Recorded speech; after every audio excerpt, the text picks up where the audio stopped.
13,000 years ago, inside a burial cave on Mount Carmel, humans brewed beer, centuries before anyone planted a single crop. Alcohol didn't follow civilization. It may have started it. From pyramids built on beer rations, to philosophy born at wine tables, to empires financed by rum and slavery, humanity's oldest drug shaped every era it touched. And the strangest part, it all began with rotten fruit. Our evolutionary craving for alcohol traces back millions of years.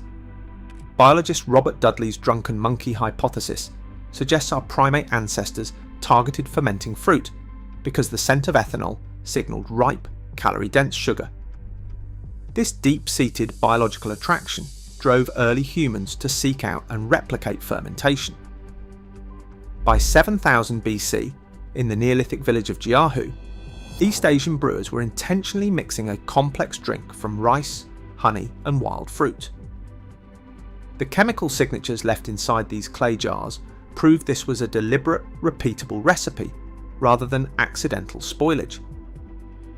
Across the globe, from the valleys of China and India to the floodplains of Egypt and Mesopotamia and deep into the Americas, isolated societies independently unlocked the same biochemical process. What began as an evolutionary drive quickly became humanity's most inevitable, universal invention.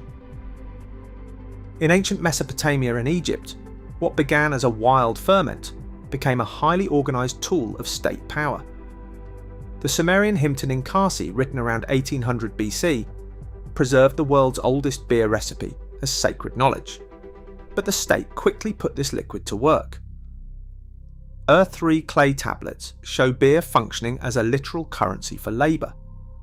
Ordinary labourers received 1 litre a day, civil servants received 2, and top administrators walked away with 5. To the west, the builders of the Giza pyramids drank 4 to 5 litres of thick barley beer daily as part of their wages. This drink also doubled as medicine.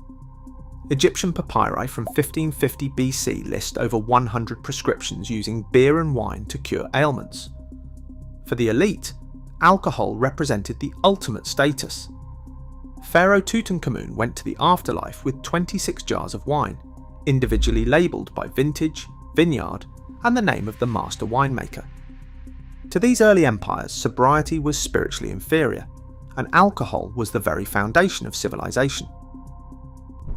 As wine moved across the Mediterranean, it transformed from a luxury into a tool of political and cultural division.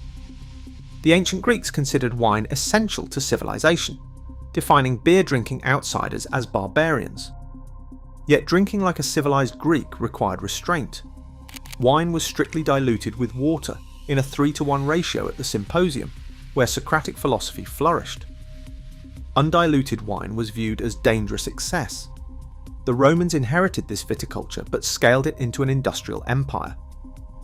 Over 50 million discarded amphora fragments across the Mediterranean reveal a trade network stretching from Spain to Syria. This wine reached every level of Roman life. Julius Caesar's legions marched on Posca, a ration of sour wine vinegar mixed with water that kept soldiers hydrated on campaign. In the streets of Pompeii, approximately 200 thermopolia, street-side fast food bars, served wine to the masses, averaging 1 bar for every 35 residents. This massive market grew so powerful that in 92 AD, Emperor Domitian ordered the destruction of provincial vineyards to protect the Italian wine monopoly and secure the grain supply. When the Western Roman Empire collapsed, the scientific knowledge of brewing retreated behind abbey walls. Benedictine monks developed beer as a nutritious liquid bread to sustain their bodies during Lenten fasts. This monastic dedication preserved brewing techniques, birthing modern Trappist traditions in abbeys like Chimay and Westmalle. But in 9th century Baghdad, the polymath Al-Kindi documented distillation, a technology that isolated pure ethanol. When the Black Death swept Europe in 1347, terrified populations turned to this new science, drinking heavily in a desperate bid to ward off infection. By the 1400s, distilled spirits flooded the market as aqua vitae, a water of life sold to cure everything from the plague to hair loss. This technological leap transformed alcohol, turning a simple fermented drink into a concentrated, highly potent drug. During the Age of Exploration, alcohol became an essential maritime tool. While drinking water quickly stagnated and spoiled in wooden casks on long voyages, wine and spirits remained safe to consume.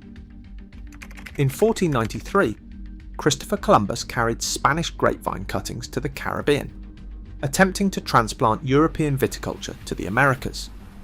Instead, sugarcane transformed the Atlantic.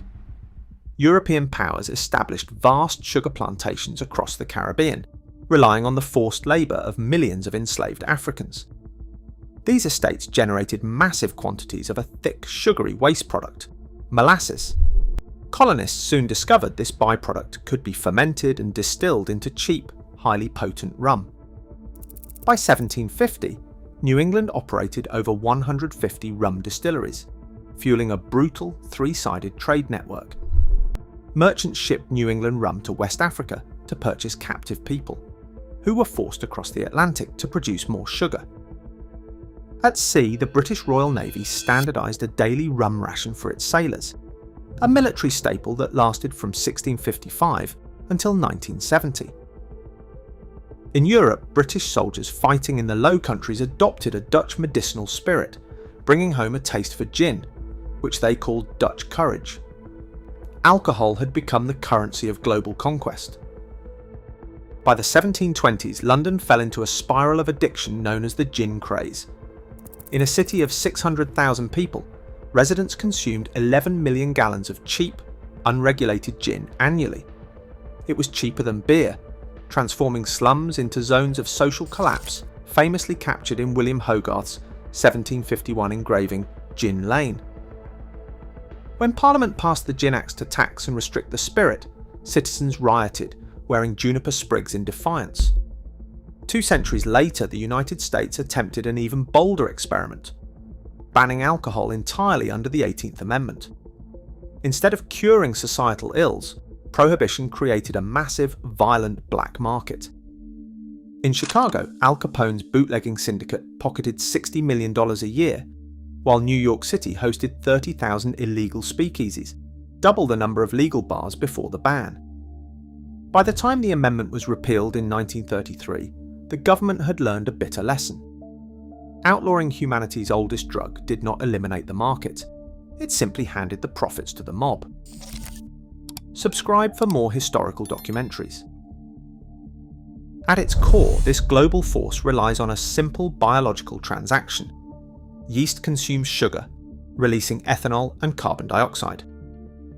For millennia, humans brewed by trial and error, until Louis Pasteur's 1857 discovery of living yeast turned fermentation into an industrial science. Once swallowed, ethanol quickly bypasses digestion, filtering through the stomach lining into the bloodstream to reach the brain in 5 minutes. Here, it dampens the prefrontal cortex first, silencing judgment and dissolving inhibitions. The liver can only clear roughly 1 standard drink per hour. Any excess spills back into the blood, raising blood alcohol levels. Yet this chemistry is not universal. Over 500 million people of East Asian descent experience a severe flush reaction, a genetic trait proving our bodies process this ancient drug in vastly different ways. Today, this ancient trade has evolved into a global market, worth over $300 billion annually. In the 1970s, Fritz Maytag revived Anchor Steam, sparking an American craft beer revolution that grew to more than 9,500 US breweries by 2023.